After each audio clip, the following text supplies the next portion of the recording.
H.R. 7521, a bill that would move one step closer to turning the United States of America into a surveillance state, passed the House of Representatives in a vote of 352 to 65.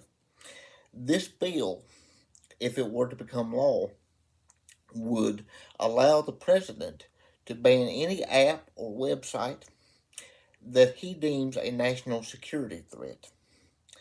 This bill is a gross violation of the First Amendment, but however, it is getting a lot of support from quite a few Republicans because they are using the fear of China and the Chinese Communist Party and national security to garner support from conservatives.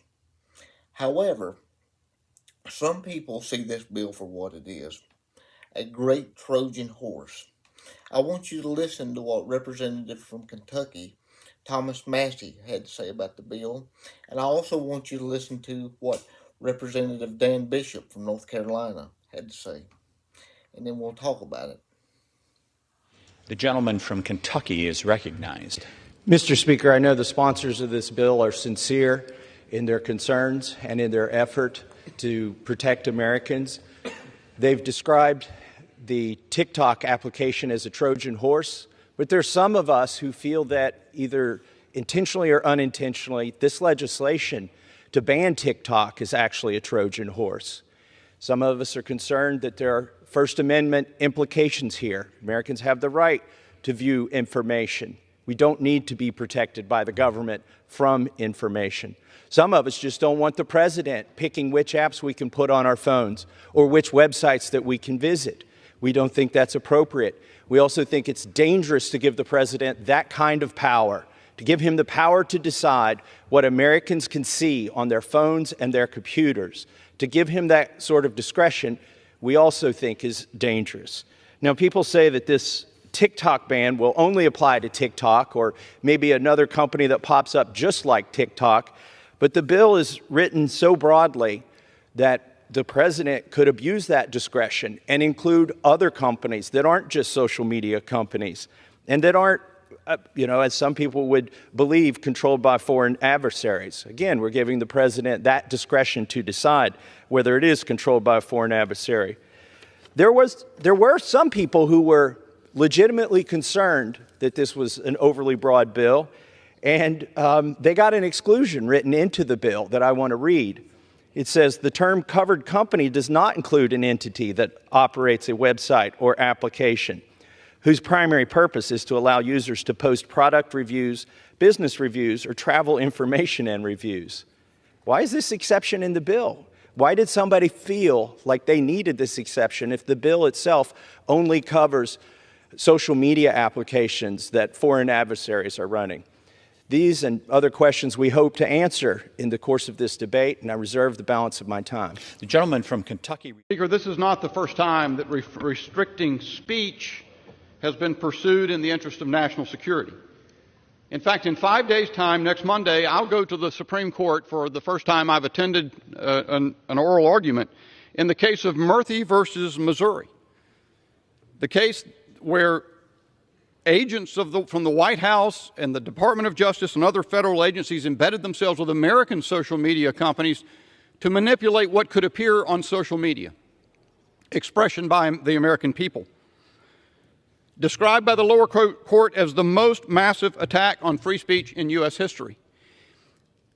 And even as that pens for a decision by the Supreme Court, Congress would, in this legislation, say, in effect, hold my beer. I don't use TikTok. I think it's ill-advised to do so. Members of this body are famous on TikTok, and I think that's unwise. But I respect the choices of 170 million users in the United States.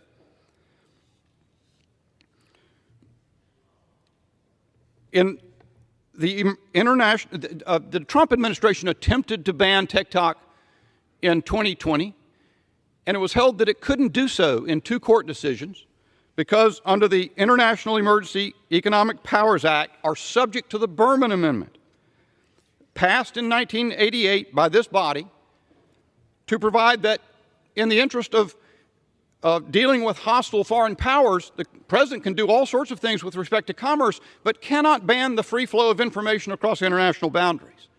I've heard that described as a gap in the law, but it's a feature, sir.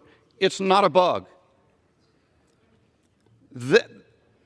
This change cannot be, this legislation cannot be described as other than receding from the Berman Amendment and that principle in American law, which does not, by the way, did not emerge from the brow of Representative Berman in 1988, but was predicated on a much earlier principle of First Amendment law established in 1965 by the United States Supreme Court in the case Lamont versus Postmaster General, which said the American people have a First Amendment right of access to foreign propaganda.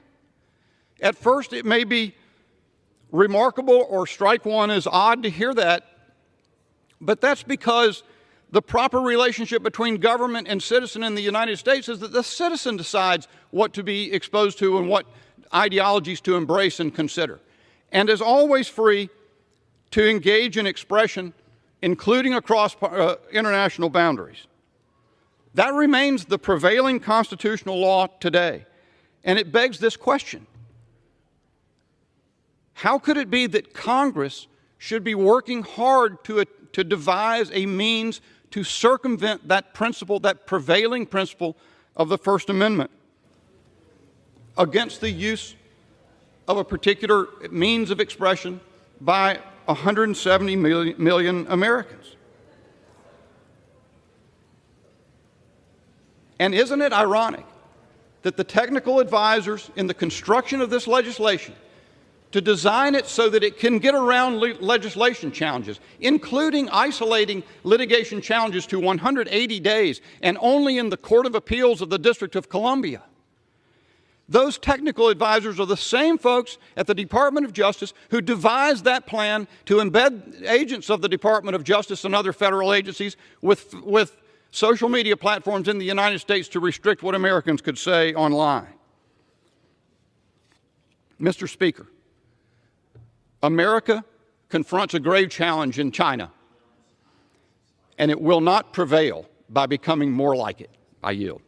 I'm not Speaker, opposed to this bill, my dear listener, because I think TikTok is a good thing.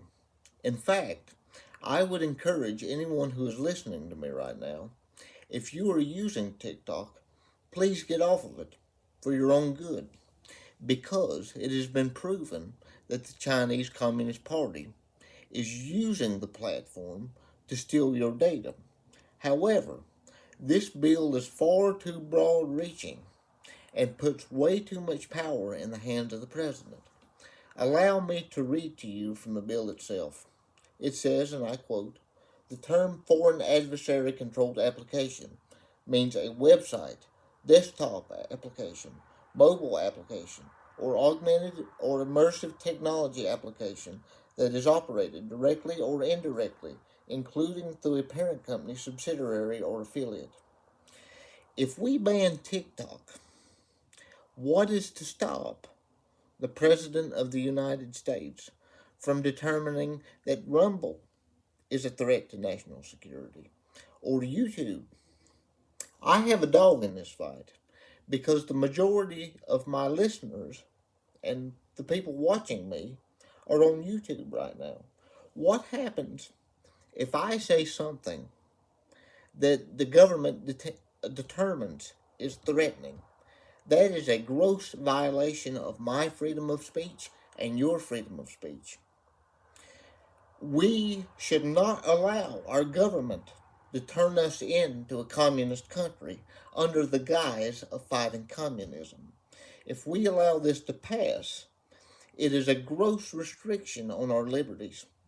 It threatens the freedom of speech as well as the livelihood of many, many Americans. There's over 170 million users in America on TikTok right now. Now, I wouldn't use it, but I think the American people can best determine for themselves what they want to use and what they don't. And we don't need a nanny state determining what is good for us to listen to, what is good for us to consume. and what is not. The U.S. government is not the arbiter of truth, and the president, even though he acts like it, is not some dictator, and we should be opposing this. This bill shouldn't have even passed the House of Representatives, much less be it on its way to the Senate. By the way, Joe Biden did say if it makes it to his desk, he will sign it and it become law, effectively banning TikTok. And as I said, if we allow the president to ban TikTok, what's to stop him from banning other platforms? This is a direct threat to our liberties and disgusting. Every American who cares about freedom of speech in this country and our fundamental God-given rights should be opposed to this. Don't let them pull the wool over your eyes and think they're sticking one to the Chinese government under the name of national security. It is not a national security measure. It is a direct threat on freedom of speech. I would like to read to you what Senator Rand Paul, in my opinion, one of the best senators serving in the United States Senate, has already said about this bill.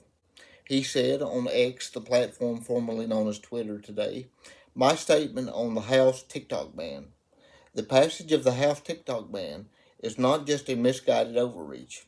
It's a draconian measure that stifles free expression, tramples constitutional rights, and disrupts the economic pursuits of millions of Americans. With an iron fist, Congress dictated an unrealistic and narrow path of divestment, effectively banning TikTok and ignoring its substantial investments in data security. This act is not securing our nation. It's a disrupting gift of unprecedented authority to President Biden and the surveillance state. That threatens the very core of American digital innovation and free expression. This threatens the core of who we are. Senator Paul is right. If we allow the president to be the arbiter of what is truthful and what is good and what information the American people should be consuming, what is to stop this president or another president from banning YouTube or Rumble or any other platform because a creator, be it myself or someone else, said something against the current government? This threatens the very core principles of who we are as Americans. And the fact that this even passed the House of Representatives is disgusting. This bill should not be on its way to the Senate, but unfortunately it is. And it's a sad day for freedom-loving Americans. Please, for the love of God, pray that this does not pass the Senate. Because if it passes the Senate, President Biden already said he would sign it. And I would rather have certain Americans make the decision to have their data stolen and have the freedom to make stupid decisions than to have one particular person in the United States government acting like a king. President Biden or no other president is the arbiter of truth.